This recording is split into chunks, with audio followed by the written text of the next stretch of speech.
All right. Welcome back, everybody, to Learning Tech Talks, where we are continuing to live at the intersection of business, technology, and the human experience. Today, I'm looking forward to it. I'm joined by Gavin Lira, who's the founder and CEO of the Empathy Firm.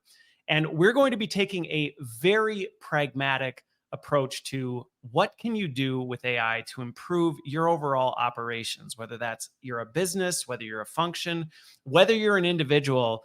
You're going to walk away from this conversation with some creative ideas of how you can actually go from talking about AI and what's possible to actually doing it and doing it well. So, Gavin, thank you so much for joining.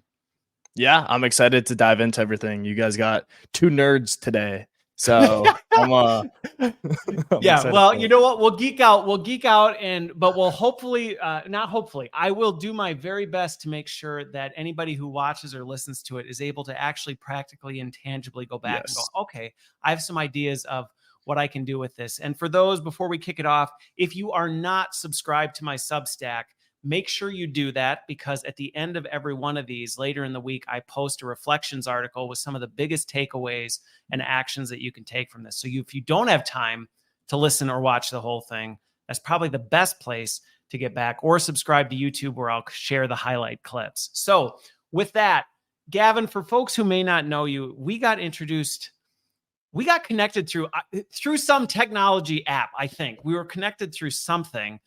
And when we connected, I remember being like, the field you're in is not directly related, but the heart of how you do things and the way you think as a technical problem solver was perfect. And I think people are going to see that as we dig into this. But for those who aren't familiar with you, little bit of background into you and the journey you've been on.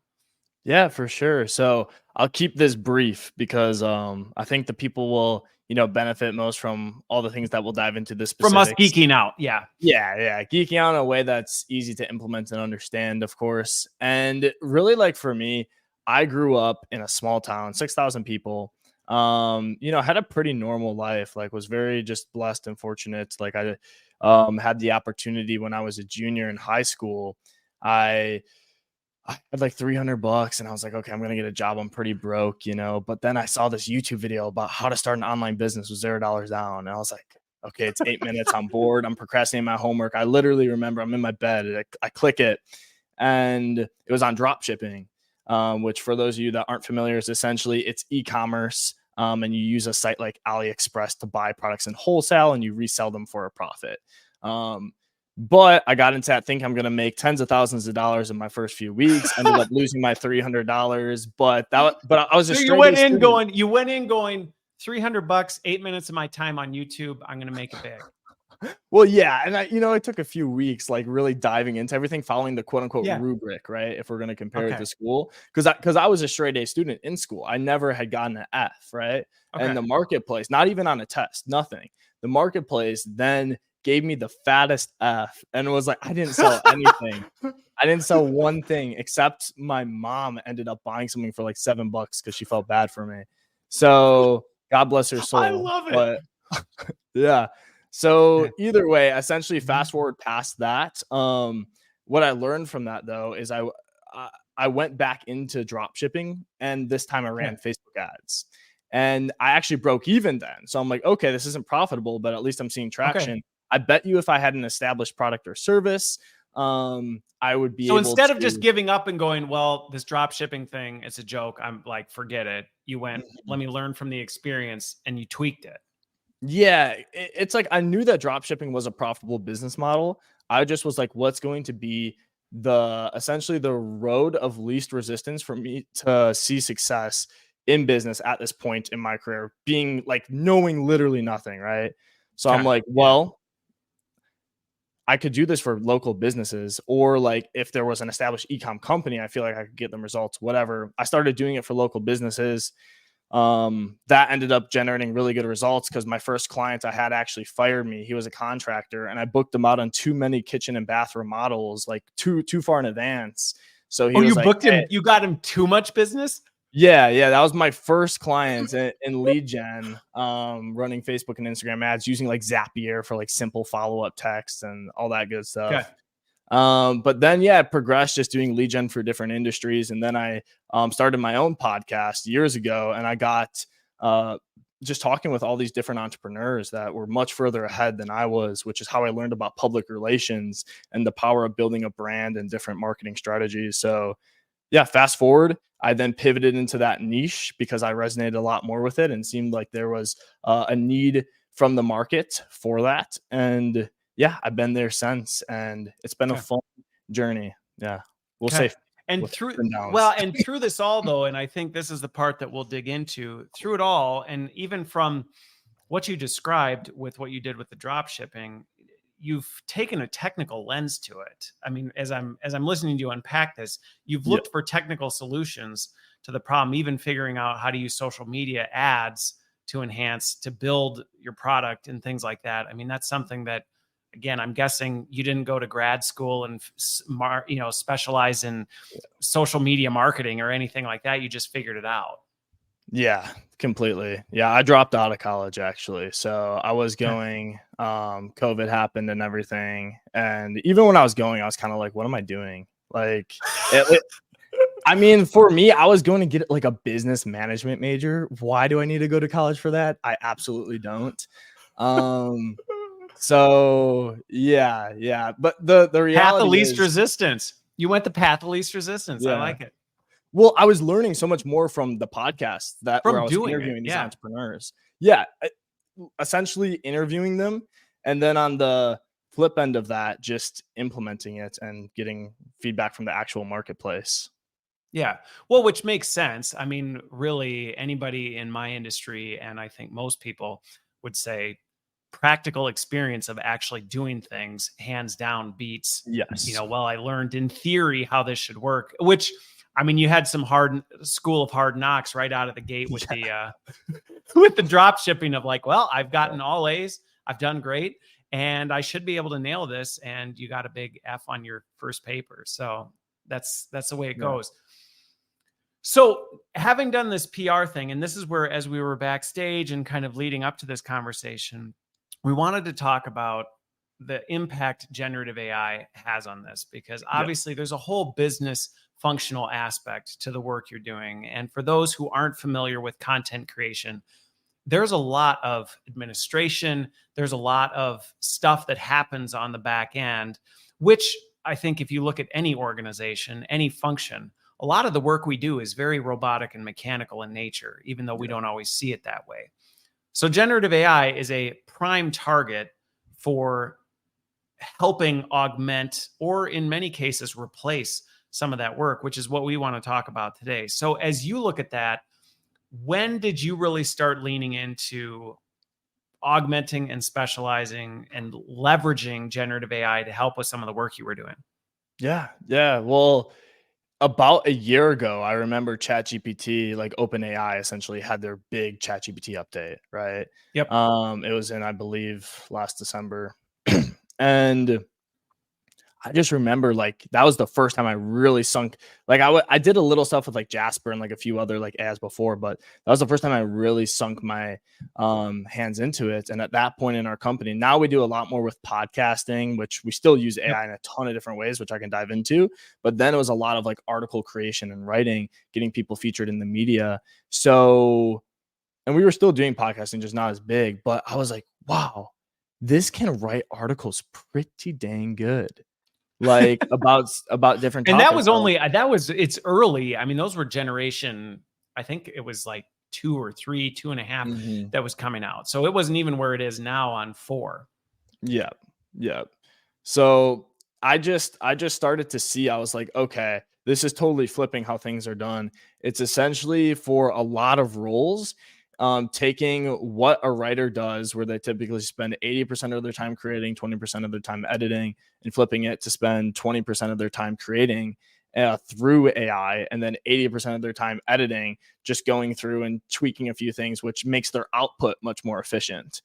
So, and at the time, were you doing, because you mentioned you ended up starting to toy with it for article creation, for getting the folks that were working with your PR firm, more press visibility, things like that.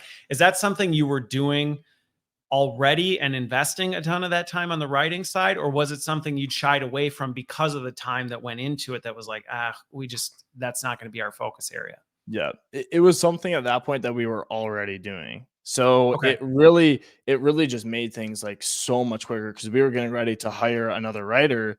And then we're like, well, actually, like we don't have to do that right now. And that was a Okay. big like, whoa. And then that's when I was like, okay, what else can this do? And I'm happy to, there's a whole bunch of use cases in our company for that. I want to keep it very practical. So I'm happy to dive Yeah. into any ones that you see fit. I know you know a little bit of the background on that. But yeah, that was my first like experience with it and just seeing how it could actually solve a tangible problem that actually forwards the efficiency and growth of a business.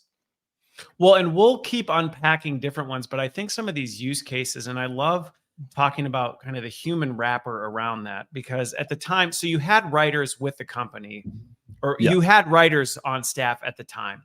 Yes. You saw this and went, hey, we might not need more writers. We may be able to leverage that. How did the writing staff feel about that? It was I think like it was a mixed thing, but I think the biggest thing was that I kept driving home. So, and I think this comes just to like what is your culture, right? Are you guys going to be a company that whenever something new comes up, you're like, I don't really feel like it, or are you going to be like, okay, let's get uncomfortable and let's Yeah. dive into this and learn? Because I was being very honest with them and being like, guys, this is going nowhere. It's only going to get better. It's not going to replace your job, but if you learn how to do it, you become insanely more valuable. And the truth is, as it develops, I think it's actually going to replace a lot of jobs down the line. It isn't there yet. But I'm like, if you know how to work with it, you just become so much more valuable because you can 3x, 5x, depending on how good you are, your output. When you really master these tools for a specific skill. After that, it was pretty like widely accepted. There were people that were concerned about like plagiarism and things of the sort like that too. But you had to work through some of the initial things. And yeah. Well, we won't spend a ton of time on the content creation. I mean, we can, because I think it's helpful to unpack for folks who may be in the same space who are going, and I can just say, coming from the learning industry, creating content is a big chunk of what people in L&D do. They're generating content. And that same use case of, oh, so this could potentially generate content on our behalf. What does that mean for me? And that feeling that you discussed in terms of the culture of, well, are we going to sit here and go, I'm just going to stick my head in the sand and hope it goes away, which it's not going to, as we've seen over the last 12 months. It's clearly not going anywhere.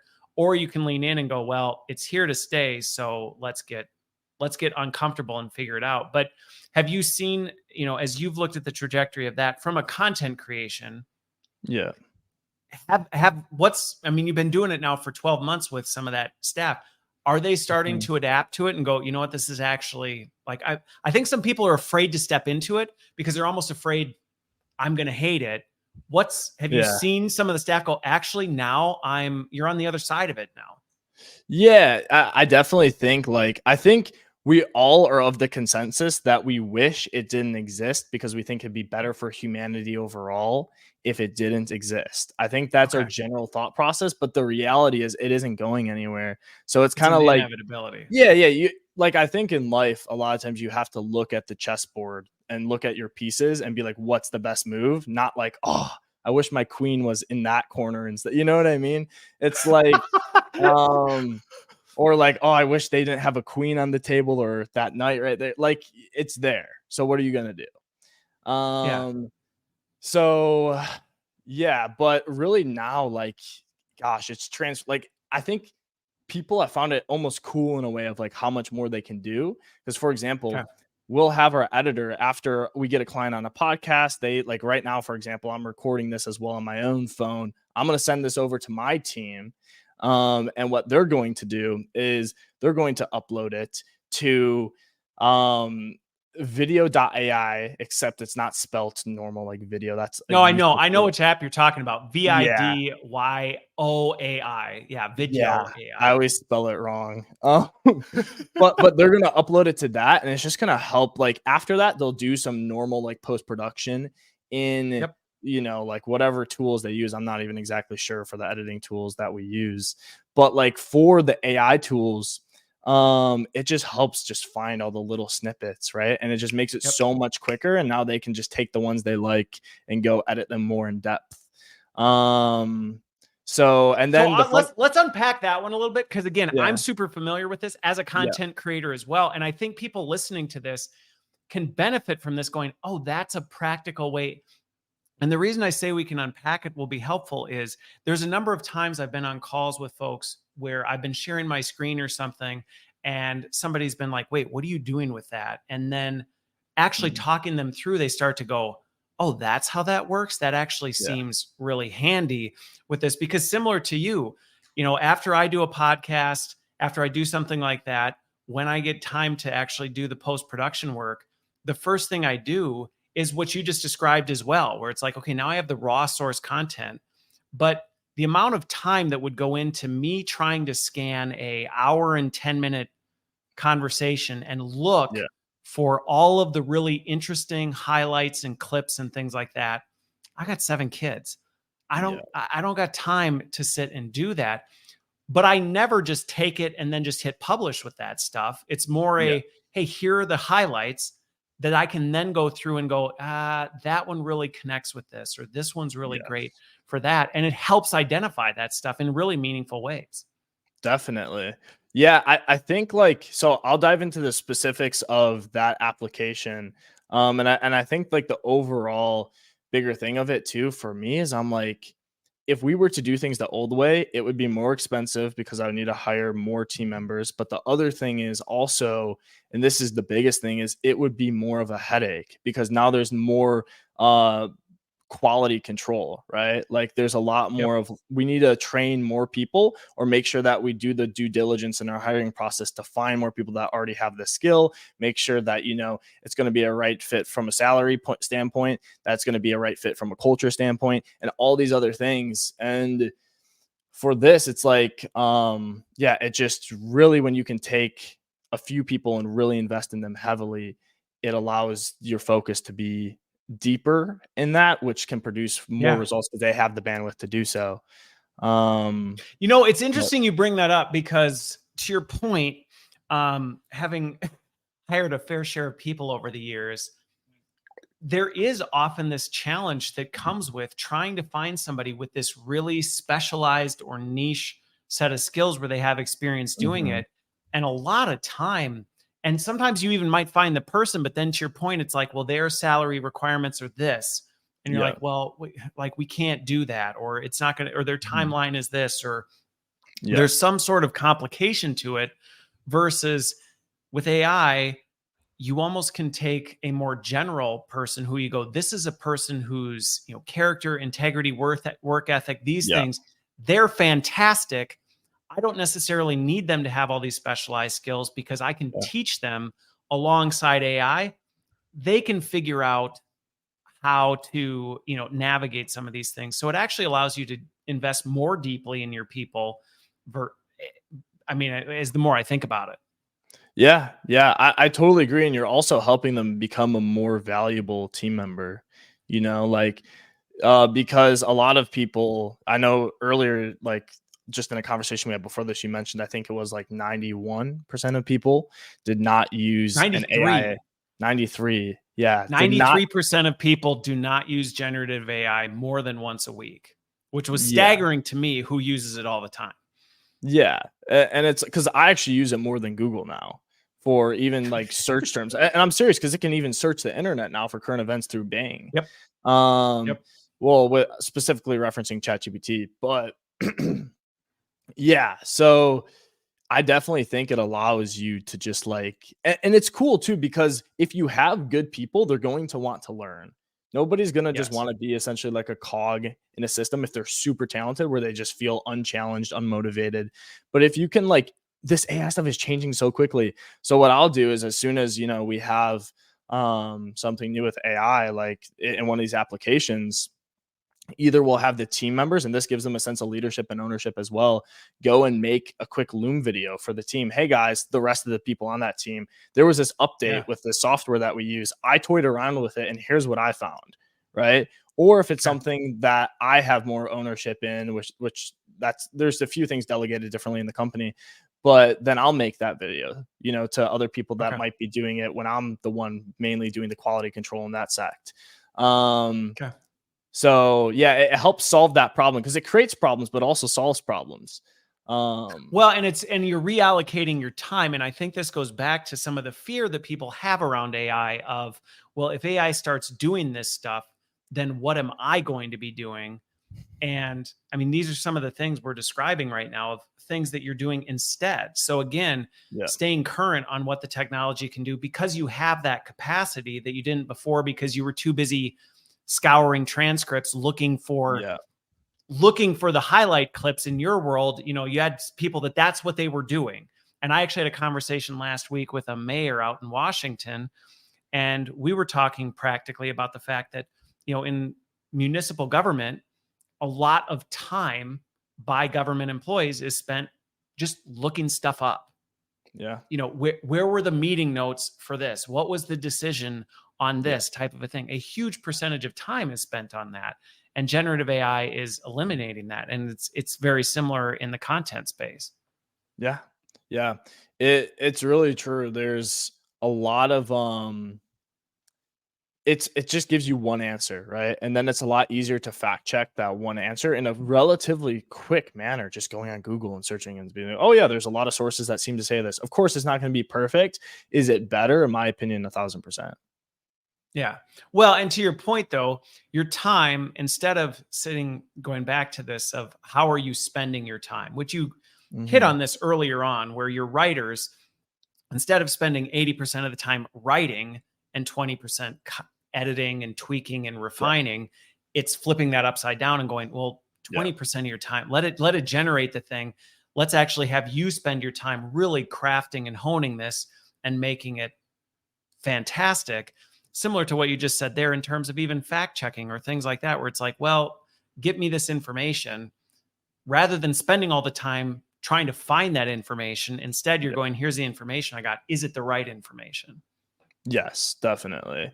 And do you want me to dive into video.ai quickly too? Because I believe I segmented a little bit away from that. I'm cool to continue, but if anyone is curious, I can briefly explain how that works. I think it would be helpful, because again, I'm familiar with it. I use the tool as well. And it's less of a, hey, this is a plug for this tool, but talking about what it does for content, which again, I think is relevant to many professionals. Because in my opinion, more and more people are becoming content creators, whether they realize it or not. And so, again, let's talk about what video AI can do. Because again, going back to, people are producing video all the time. Even when you don't think you are, you might be on a Zoom call. And you're creating video content.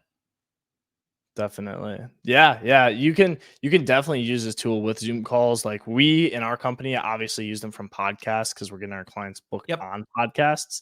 But whatever the long form video is that you have, all you have to do is this simple. And like you said as well, I have no affiliation with this service. We just use it and it's a good service. You simply upload the video that you want to have, short form video clips that you see on Instagram Reels or TikTok or whatever it is. You upload that video and it will essentially transcribe it and use AI to find where in that video did you say interesting things. At least what do they deem might be an interesting quote unquote clip, a little social media segment. And then they'll go and they'll find those sections for you. And then they'll also take it a step further and do the initial editing. Just like how they set up the clip to make sure that it's essentially formatted properly and all these different things. Of course, there's errors in that, which comes to the next part, which is now really what this does is not a solution where you just click download all and you post all of them. It's actually, I do know people, and I've seen people do that, and it's a mistake if you do. I'll just tell you that right now, because in raw form, it's not the best approach. Yeah. I mean, I would disagree with someone with that approach. I also commend them on their ability to take action, to just go and just Yes. because yeah, Just go but bangers with it. yeah, but pretty much yeah, from that point you just need to manually review it and ask yourself, does this add a unique perspective that, like, essentially to the quote unquote marketplace of content? That's one question that we have our editors ask themselves, is they're researched on the clients that they manage, their industries, and then they're also consuming some of that content as part of what we do with them, and they ask themselves, like, is this something I've heard 1,000 times? Is this new? Is this like, and they want to showcase the expertise and the value. So really just, for most people listening to this, it's likely going to be educational content that they would be producing. So really just asking yourself that question. If you think, oh yeah, I made a good point there, I think someone could benefit from that, then just going, taking that clip, downloading it, making any minor edits in the app if need be, to, because it gives you automatic subtitles to the subtitles, maybe a word spelt wrong, whatever it is. And then you could go and put it into another editing application to do the final touches. Sometimes it's good enough just to post, but most of the time it would really benefit from another little touch I would up. say, and again, I think this is my general accuracy with AI. I'd say it's like 80-20. It's probably 80. Again, it goes back to your kind of earlier threshold. I would say about 80% of it, the work is done. And then it goes back to, you might be refining the timing. You might be like, I don't like exactly where that started or where it ended. I may not like this format or whatever, but you can adjust it. But going back to, you're thinking about it specifically through the lens of, here you're working with podcasters and you're helping them, do this, get additional content, or people who are on podcasts. But when I think about the corporate sector, these kinds of tools have tremendous potential. Again, whether it's, for a learning community you're creating a lot of long form content, which again, we know people often struggle with consuming long form content, or they may want to at some point, but they may really want to know what are the biggest takeaways from this? And it's a great way to identify where in the conversation those things are, and being able to subjugate those things out and go, here you go. But even I actually was talking to somebody the other day. They're actually using this for big meetings. They're recording big meetings, and then they're putting their meetings in the tools to be able to help identify, hey, what were the major themes from the meeting, that they can then send out post meeting and say, even the timestamps that it gives, to at least go, hey, here's these sections, so that they can actually annotate and help people understand what they can expect. Yeah. That's really smart. And I think there's even an opportunity for a lot of people, like they're talking about, let's say, internal meetings, to go record those if you're talking about something strategy wise, and of course bleep out any relevant details that are sensitive information to a specific client, but then go and post those on social media just to showcase their team's expertise. They're likely not going to get thousands of views and like a whole bunch of engagement. But the thing is, when somebody's going to look at hiring your company and they do that research step, especially if you have a high ticket product or service, it helps a lot with that. We work with a lot of different clients. Some of them are a lot more corporate. Most of them are like 20 to 200 employees. But we've just found, the people that even just have like a little presence, typically their actual conversion rate in their acquisition process or sales process, whatever you want to call it, is higher just from that, which is part of what we try to help them with. But yeah, it's just getting out the expertise, even if you're not going to, look perfect or have a whole bunch of this stuff. It even serves as like a database for people to scroll through and be like, okay, that makes sense. They're legit. Okay. Well, and I think this goes back to, again, the value of, and we talked a little bit about this backstage, but, in the attention economy, in an economy where you're now competing against artificial intelligence, you're competing against a lot of things, the need to set yourself apart. And that doesn't mean you have to sit and make yourself look like you're greater than everything, but more so, hey, here's the distinct perspective I bring. There's a lot of ways you can do this. And going back to the point of, as we talk about some of these things, a lot of this work we just described, I think this is one of the things that I find most helpful with AI, is work that everyone always said, wouldn't it be nice if we could do this, but we don't have time or capacity to. So given the example of like a really important strategy meeting where maybe you're taking some clips from that to either reshare with people of like, here's some of the highlights, or, using for PR and branding type stuff. Yeah. 2 years ago, somebody might have had that idea like, hey, what if we did that?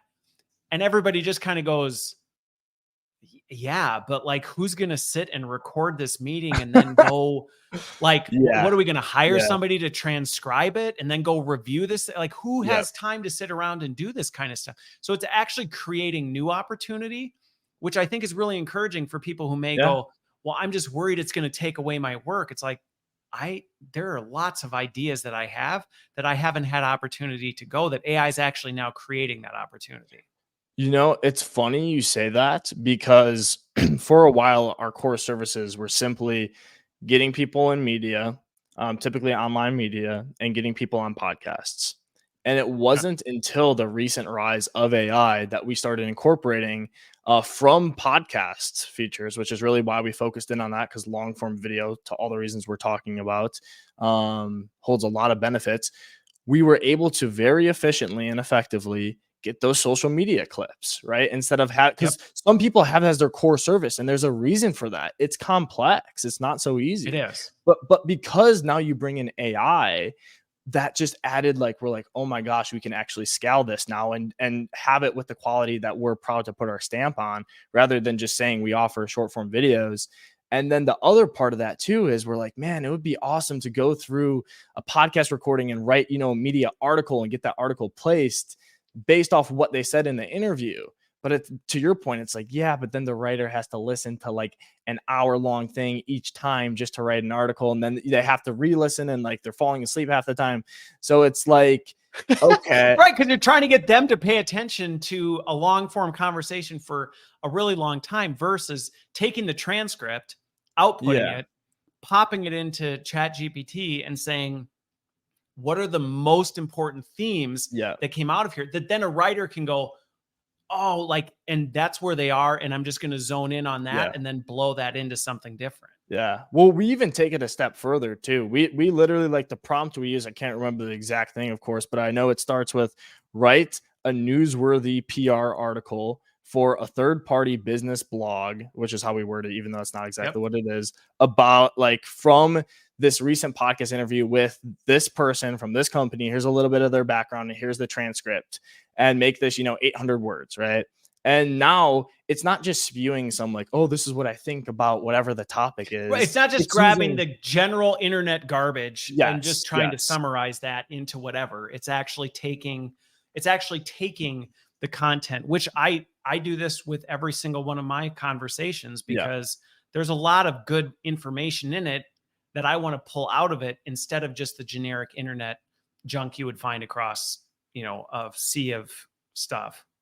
Most definitely. Yeah, that's how I feel about, and that's what I think is great about the long form video, is you're capturing all the data that you need for content. And then you can just put that transcript with the prompt into AI like ChatGPT and get 80% of the way there, and then spend the 20% of time editing it. Well, and the point that we just hit home with this is, it's creating new, and you've seen this firsthand with your organization. It's creating new opportunity that didn't exist before. And I think this is one of the biggest things that I continue trying to highlight in conversations to combat some of the fear mongering I see, which is like, AI is coming for your job. Like, you're not going to have anything to do. It's going to, just destroy. And it's like, well, my experience continues to be, the more people I talk to who are leaning into this, it's creating new opportunity where opportunity either didn't exist, or people saw the opportunity but said, we don't have capacity to do it, or the return on what capacity we would have to invest in it, it just wasn't there. And now that value prop has flipped. Yeah, it's true. And we can go further into it if you'd like, because I even thought of another scenario like this. Like, we used to not personalize our messages when we're doing outreach to different hosts or whatever it is. But now, because of AI, we personalize that, and we have somebody that needs to check the personalizations. You know what I mean? Yes. Because obviously we don't just do it and boom, send automatically. I think for some industries that honestly could work if you're doing mass scale, but when you're trying to build the relationships with people, you don't want to have someone read your message and go, what? You know? Yeah. So Hello, blank. Good. yeah. What, and you're like, yeah, this is just some generic spam. Yeah. So Yeah. it helps us essentially in that regard build relationships at scale in a more efficient manner. But because we're implementing that now, we have someone coming in that needs to make sure that the quality is there with that, and they can do a Right. lot of those messages. But yeah, Yeah, but it's up. Well, in an area that I see this happen a lot, on the corporate side is, again, personalization. To me, the age of personalization is what AI is really bringing in, because hmm personalization historically has not been scalable. It's yeah, always been the challenge to personalizing is, hmm well, we would love to be more, personalized for each person. We just don't have time to do that. So we have to cast the widest net. And with AI, that's not the case. I even think of, in a corporate space, I work with a lot of folks who, you know, even emails, or, when they do messages out or they create content, it's like, well, we have to create the content. I just think back to my days when I ran big global organizations where you hmm would go, we can only create this once because we don't have time to translate it. We don't have time to localize it. We don't have time to do those things. And for us to try and either hire staff or find people in that region to be able to personalize this to their culture, their language, we just can't do it. Well, now going back to your earlier point, with a well-crafted prompt, you can literally say, here's what I have. I now hmm need you to make a version of this for this audience in this group with these specific needs that may be more focused on this. And within seconds can get that same product, which before it was work that couldn't happen that now yeah. can. Yeah, definitely. I mean, even as simply if it's one specific type of person too that you're personalizing for, finding a profile of theirs online, social media, maybe it's their own website, whatever, just copy and pasting the text on it. It doesn't have to be pretty formatting at all. You just throw it in there as, hey, here's some more information on the person that I'm reaching out to. Feel free to use anything that you see fit to personalize this message, whatever. And now it's Right. like, whoa, it sticks out from what you just said, which is what most people do, which is the mass, just one universal message, which obviously it works. But the question is, does it work? It's not, does it work or doesn't? It's how well does it work and how can it be Right. improved? You know? Which goes back to what we talked about from the very beginning, that a lot of this is about finding the greatest benefit for your investment, getting the biggest return on whatever time or energy you're spending into things, which, yeah, can you send a generic one size fits all? And again, this could be in your industry, this could be in any industry where you're trying to reach someone. Could you do that? Yeah. And the funnel might Mhm. be, see how big my camera is. It could be like this big and then it goes down to this big. But Yeah. if you could open that funnel up and say, well, now instead of it going from 100 to one return, if I can go from 100 to 30 with Yeah. no more additional work, it just to me seems like, why wouldn't you take those steps? Yeah. Definitely. Okay. So what other things, as you continue exploring this, I think another one is, as people look at some of this, there can be a little bit of concern around, well, how much information, do we put out there, or where do we even get started with it? As you look at some of your operational pieces, we talked through some of the things you can do with content, but then there's also the operations component. And I'm curious Yeah. if there's ways you're looking at artificial intelligence for streamlining, like, operational internal processes, things like that. Yeah. So this is actually really exciting, and I appreciate you asking because I think that this is where, for most businesses, the biggest and in certain ways easiest opportunity to guarantee that AI is going to positively impact their organization lies. Okay. Um, and the reason why I think that, we've done it in multiple different areas of the business, which I can kind of break down so that way, everyone has tangible examples and they can connect what that actually looks like. But B, it's like if you're working in a remote environment, or not even if it's in person, but you're just doing a lot online for your work, just that, like, I think we assume that humans need to do the things that they're currently doing, but Yes. I would really It's a ask really that bad question assumption a deeper. lot of people make, that everything Yeah, people are doing has to be done. yeah, it's like A, it has to be done, and B, it has to be done by a human, right? Yes. And what I mean by that is ultimately, like you brought up earlier, it's not going to be like in 99% of scenarios where AI currently is, oh, well, we're just eradicating the human here. But it is now, how can we essentially empower our team with AI to go and 2x their output Yeah. operationally, to go and increase their efficiency by 30% in this department, whatever it is. And there's really simple ways to do this. I think there's two primary ways that we've done it. And I'm happy to dive into both. Yeah. And I think any company that again works online can do. The first one is that OpenAI, also, which is the company that owns ChatGPT, Yep. had an update recently, and that update introduced something called GPTs for their premium users. Yeah. It's only $20 a month. If you think it's expensive, it isn't. Um, You pay and more than that for Netflix, with Netflix's rates flying up. yeah, it's like, I'm like, if you just like knew how your team could leverage this, it's worth every cent. Yeah. Yeah. Um, so you, with GPTs, what you can essentially do is create a version of Chat GPT that either has certain parameters, or certain parameters that they can work within, right? Because maybe you're like, I just don't want them to, talk about these topics, or it's a Yep. problem that they, I'm getting this response when I use normal Chat GPT and I shouldn't be getting that. You can set those parameters so those oopsie daisies are a lot less likely to happen. Not perfect, but less Yep. likely. And then the other thing you can do is you can train it on specific data or specific rules as well. So how do you, let's say if you made one on email copy, right? Let's say that you write a lot of email copy for your business. You can make a GPT go and analyze, let's say you're writing email copy for your clients, you do cold email for them, hypothetically. Okay. Okay, well, go and take your top 10 best performing, campaigns, and go and upload those essentially into the GPT. As source content, saying Yes, these are the things that it should, this is what good look should look like.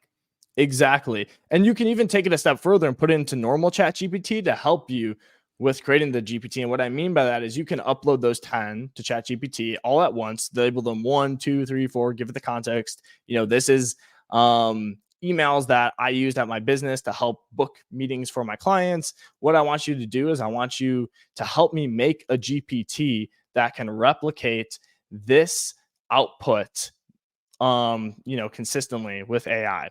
What I Yeah. want to know is, how would you describe these messages, these emails? How would you describe these emails? They'll say, oh, they're pretty short. You use a lot of one sentence, paragraphs. You're not writing a whole huge chunk of text. They're going to say these things, except in a much smoother sounding way than I would communicate it. Yeah. And you can also ask it like, okay, thank you for providing that. What questions would you need to ask a client in order to get all the information you would need to write an email like this?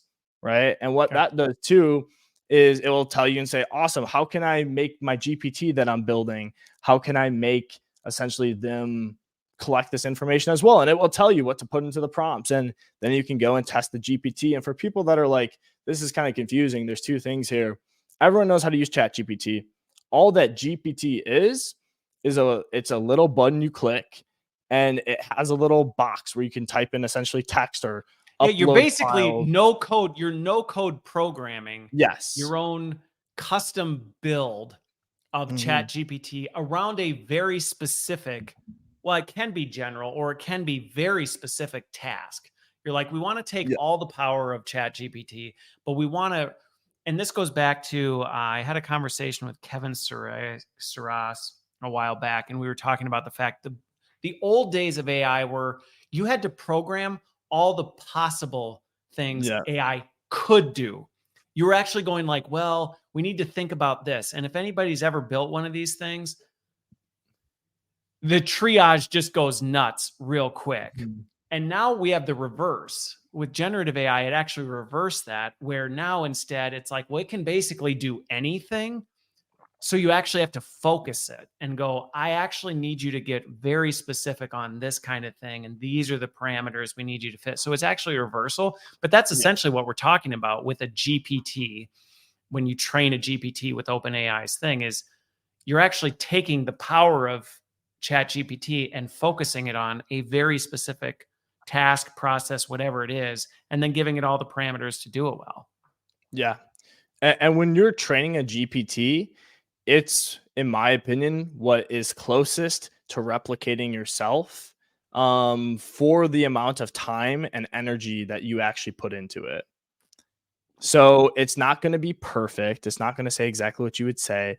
But if you write LinkedIn posts and you've been killing it on LinkedIn, you can upload all your posts and, create a GPT that essentially helps you. Then you can talk, voice type into it. Hey, I had this idea that I want to make a piece of content about. Last week, I implemented this in my business. Here's been the result, and here was the process. Boom, go. And since it's already programmed to write LinkedIn posts, it will then, it takes, because you have to sit there and you have to think, okay, how am I going to make this engaging, whatever. And it can go and do 80% of that. Of course, like we said before, it's not going to be perfect, but it just saves you so much time and energy. So it starts like for those little tasks that you're still doing, and even ones that your team is doing, they can, the same way that it can benefit you, it can benefit your team members. You just need to be aware of how they can leverage it and help them leverage it, or even set up a GPT for them and help train them and show them how you made it. Record yourself on Loom as you do it and talk through the process so they can see it.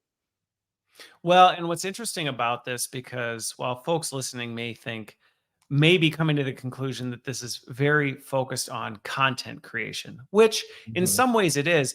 But I think what people don't always think about is a lot of the work we do is actually content creation. Even if you don't think of yourself as a content creator, in the business world, if you're putting together a strategy deck, I mean, what is that? It's content. Yeah. You're coming up with content based on what you're trying to do, that yes, you may use it for, a presentation for this and that, but at the end of the day, what we're producing is content that we then repurpose. And again, from a strategy standpoint, I have a GPT that is trained on a ton of stuff that I keep private, but it's more my strategic thought partner that I've trained on the way I think, the way I articulate things, the Yeah. way I pull things together, and not so that I can just hit the easy button, but so that when I'm stuck or I want to bounce an idea around, whether it's a LinkedIn post, whether it's just something where I'm thinking through how I might want to go about this, it's thinking similar to me. But to your point, it's not perfect, and how much time you Yeah. put into it will really determine how effective it is. Definitely. And to your point that you brought up too about content creation, and like how a lot of this, I've been giving a lot of examples of that, and there's been other talk around content. I think like to balance that with an example of a GPT that we specifically use for our operations solely. So people can start to kind of like connect the dots and see different ideas of how maybe they could use it.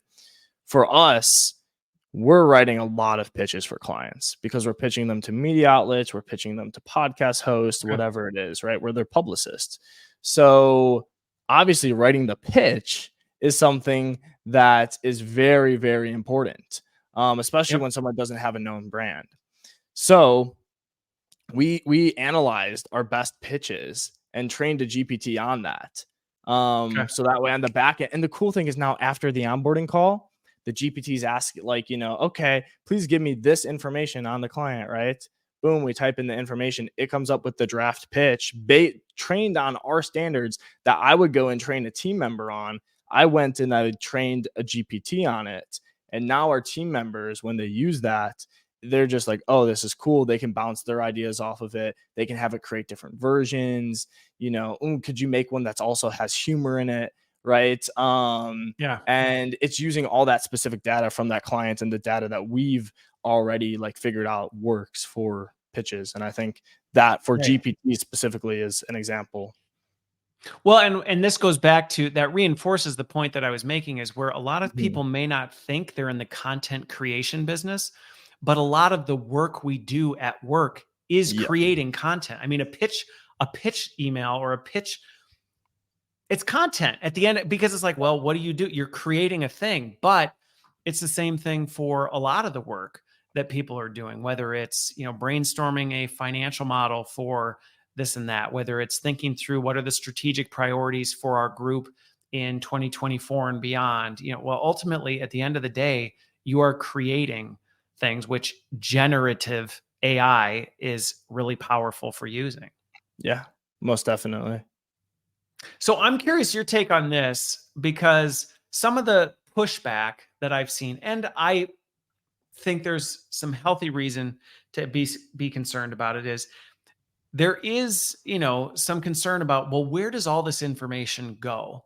And what happens to all this stuff that, essentially, and if you talk to the doomsday folks, they're like, you're training the very thing that's going to come completely torpedo you. So I'm Yeah. actually curious, when you think about that, what's your initial reaction?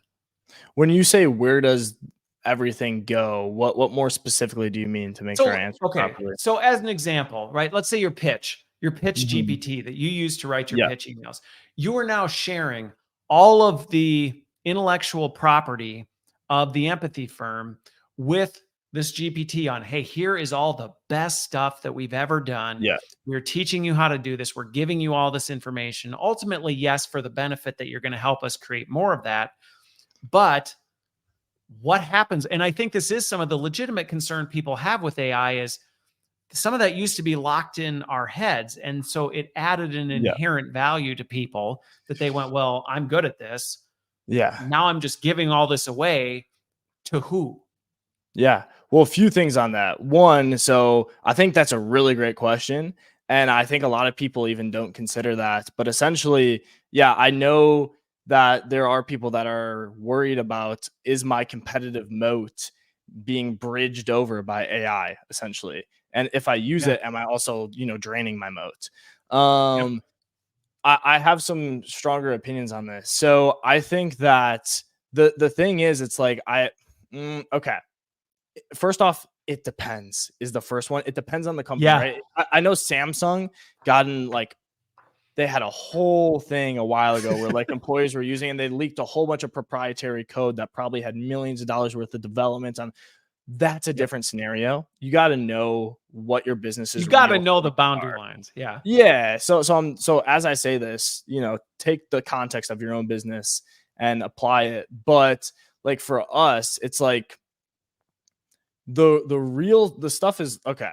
For a lot of service-based businesses, you're going to hurt yourself a lot more by playing on defense and not wanting to share a secret than you will if you were to flip it and plan offense and be like, okay, well, maybe this AI will learn and get better and help my competitors. But the reality is, if I'm going in on this strong and it's helping our team, and we just continue that culture and that mindset, that's going to help us way more in the long run. And then if one of our competitors gives us something, awesome, now we're better, whatever it is. Because I think in service-based businesses, implementation is more than half the battle. So let's, like, if you build something that helps with implementation, don't shy away from that, in my opinion. Yeah. And the other part of it too, and this is why we're big on branding and whatnot, is because brand is a competitive moat. When a service becomes essentially, let's say, commoditized, let's say AI helps commoditize a service because it's like, oh, well, now everyone kind of has access to do this thing at a high level, which inherently you have to think about as well, because marketers ruin everything. The market isn't just going to let everything be the same and be cool with it. So you're always going to have to No. innovate. And if you're the source, then it's dependent on you for innovation. So remember Yeah. that as well, because, like, if you're always at the beginning, like, oh, we're doing this, we're doing that, and you build a culture around that, well, now, you don't have to worry so much about that biting you in the butt. But yeah, if you build your brand too, then even if the service itself is more commoditized, you and your business are not, because people are viewing you for information that somebody else might know, but they just don't see. Plus, it's just like if you go to a clothing store and you see a white shirt that says Adidas versus a white shirt with a logo you've never seen before. They're the exact same thing, but you just trust Adidas because you're familiar with it and you know what to expect. Yeah. It's, well, and that's where I was curious your take on this, because I've seen all aspects of the spectrum in responses to it. And Mhm. to me, it's indicative of operating out of an abundance versus a scarcity mindset. Yeah. And kind of to your point of, there's more to it. And I think this just goes back to, yes, you need to exercise practical caution. If you're loading your company's financials that haven't Yeah. even hit the street yet in AI, that is a huge mistake. And you shouldn't be going, Yeah. hey, here's our financial projections for next year that we're just modeling right now. Can you help us? Not the best use of Mhm. artificial intelligence, not only because it's not necessarily great at math, but again, you're talking about key details about your organization that you wouldn't want to share. But a Yeah. lot of this other stuff, I mean, I've been asked that in the past where I'm very open with a lot of my thoughts, my feelings, my, reactions to technology and the landscape of things. And I've been told, you shouldn't be so open with that. You should keep that behind lock and key because people Mhm. are going to take your ideas and they're going to do that. And my attitude has always been, so be it. I mean, if that's Yeah. what they're going to do, that's what they're going to do. And two, my attitude and my perspective changes. And again, it pushes you to stay ahead of the curve. If you Mhm. make a decision based on something I said 2 weeks ago, you're operating out of outdated intel, Yeah. because you have to almost stay ahead of the game. And that's a huge part of it. Yeah, definitely. And I think like everyone obviously is different. Like for me as well, and this is nothing related to business, but it's also everything related to business, which is that like for me, I'm a strong believer in God. And I'm just like, I used to be so anxious in business. And now I'm just like, dude, if someone takes something, whatever, like everything's gonna Yeah. happen the exact way it's supposed to. So I really think a big part of that too is just the mindset towards it, like you bring up about abundance or scarcity, and really just Yeah. like, and it also I challenge you, if that one or two pieces of critical information in your service-based business or whatever it is leaked and that's detrimental to your business, maybe take some time and really innovate on that model, right? How can you Yeah. ask yourself, how can I build my competitive moat while still building my service in a way that it's scalable? You know? Well, because that actually can be a big vulnerability when you really Yeah, think, and I think that's how you see some of some big giants have been taken down because they built an organization around one or two core pillars that it's like we're the ones who own this, and when somebody comes and knocks those pillars out from underneath them, the yeah, whole house just comes crumbling down. But something else, and I think this goes back to the whole conversation around AI in general, is there is a human relational component to so many different things. And going back mhm, to, even in the service business, even in the product business, oftentimes there's a relational component to yeah, why you are doing that work or why you're choosing this person over that person.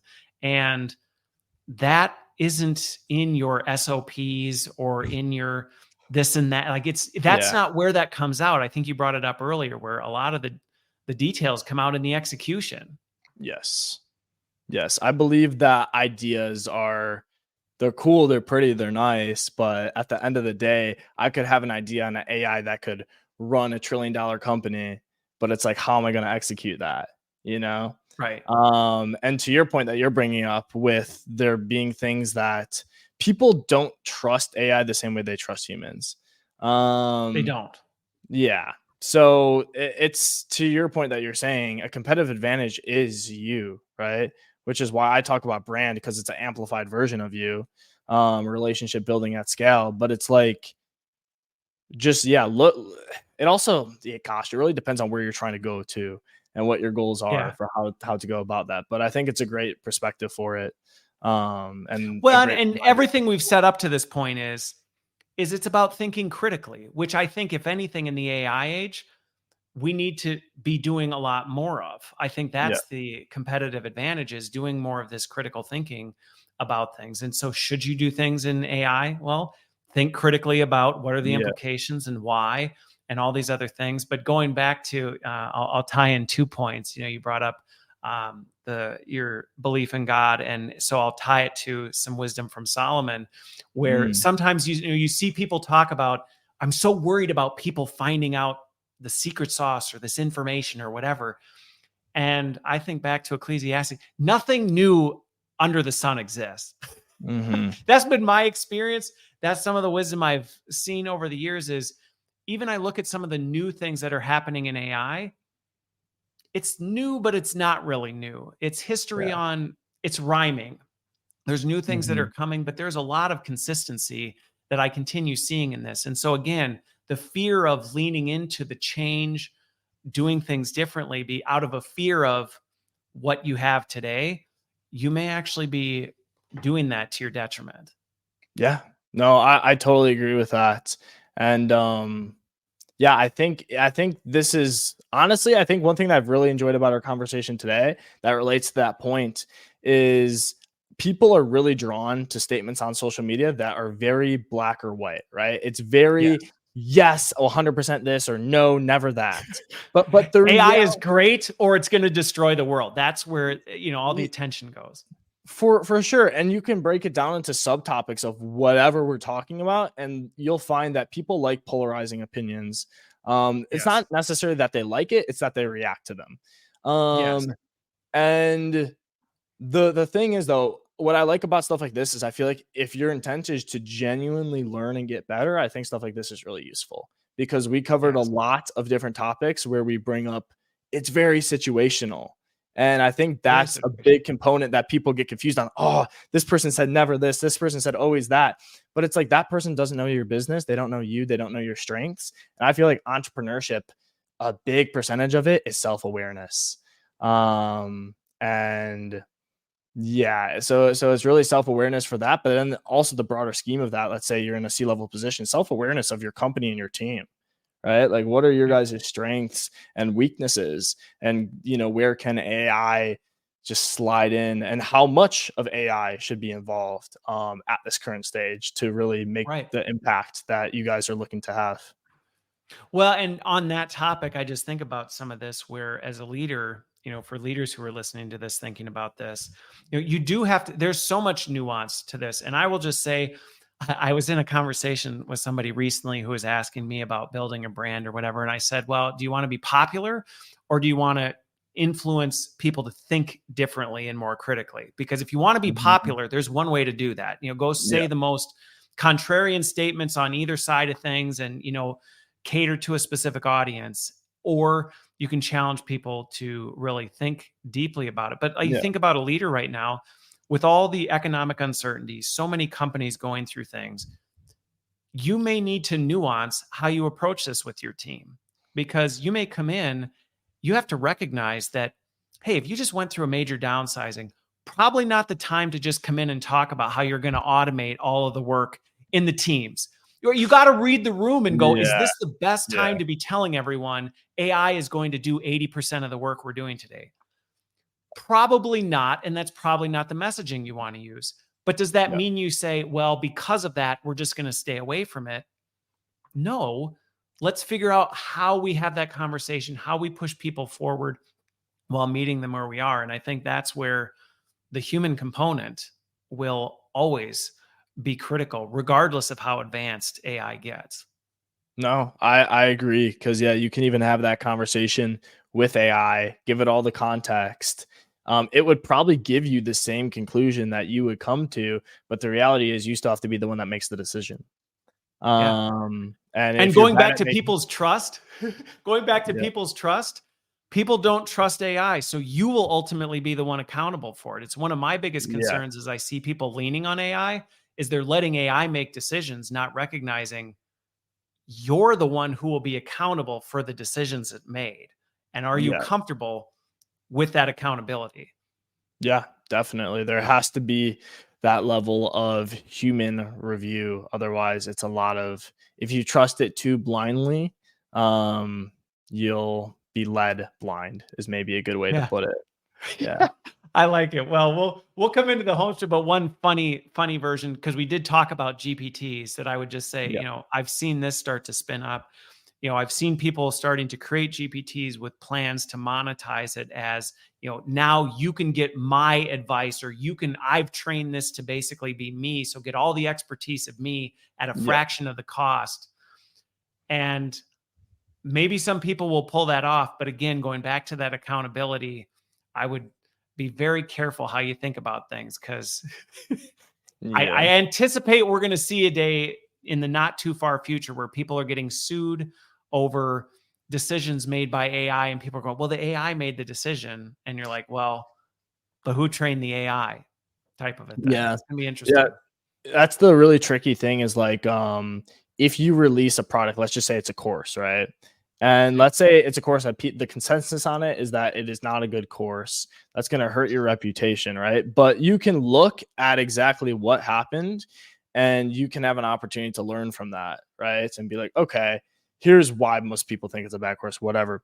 With AI, yeah, you can have that, but you can't really see all the different outputs that it's having, you know? So, and it could be great 99% of the time, but okay, let's scale 99% to 100,000 people.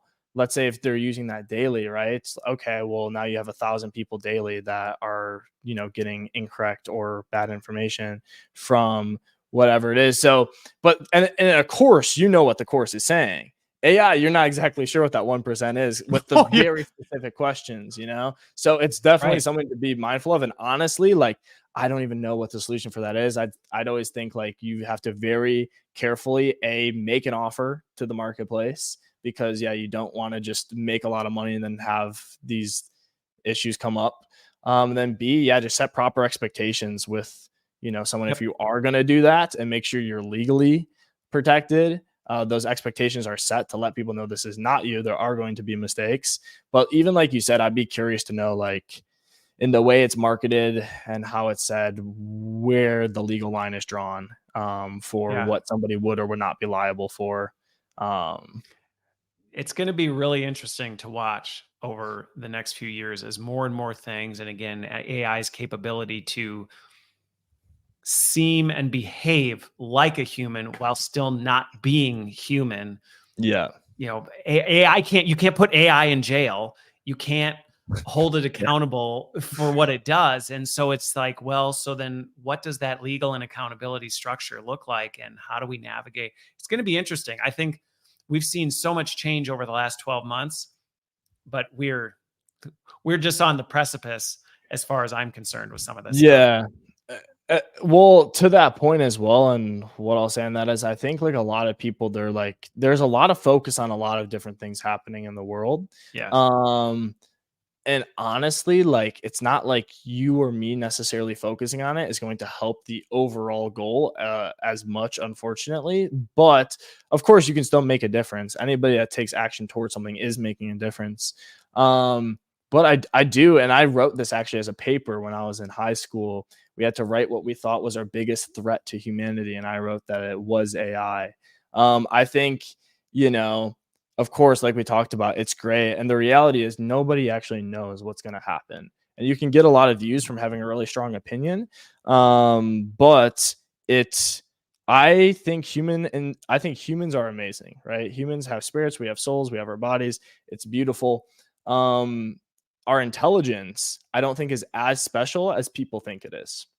I would agree. And I think that's probably been one of the masks that's been peeled off in the last 12 months. That's been a little horrifying for people, was we thought that was what really made us special. And suddenly it's like, well, maybe not quite as much as we thought. Yeah, it's funny. It's like our brains created this thing that now has the potential to outgrow our brains. And I actually think it most likely will. I hope I'm wrong. And I don't know where it's going to go. I don't know if it's going to be the big brother that we always wish we, had and loved. And I love my brother, for the record. He's amazing. But just meaning like, they're amazing to us. They make our life easy. Or if, they just want to have a bunch of people zoos. But, and who knows is the reality. So I just, focus on what you can control, and yeah. Well, and I think I wrote a Substack about this recently, where there is a collective and individual responsibility we all have in shaping this future. And as a dad of 7, I pay a lot of attention to it, because the implications and the decisions we make today are going to affect not just my kids, but their kids and the generation after that. And we have a bad habit of only thinking next quarter or next year and not necessarily thinking in terms of decades or generations and things like that. And so I think we each have a responsibility as we think about it in our everyday life and all that. So hopefully, I like that we ended on a more philosophical kind of bigger picture thing. It was fun to go from, hey, here's how to train a GPT to actually streamline and optimize your thing, all the way to what does this actually mean in terms of the state of humanity? So, it's a good podcast when you span that kind of spectrum in an hour. Yeah, most definitely. Well, thank you so much, Gavin, for joining me and having this conversation. I know it's been a long time coming, and I appreciate having gotten to know you through this whole experience. And hopefully everybody can think a little bit differently and potentially have some practical applications with what they can do with AI. So thanks so much, Gavin. Yeah, I really appreciate you having me on. It was really fun talking over the time that we had. Yeah. All right. Well, thanks everybody. And we will be back next week. I hope you have a great rest of your week and a great weekend. See you on the other side.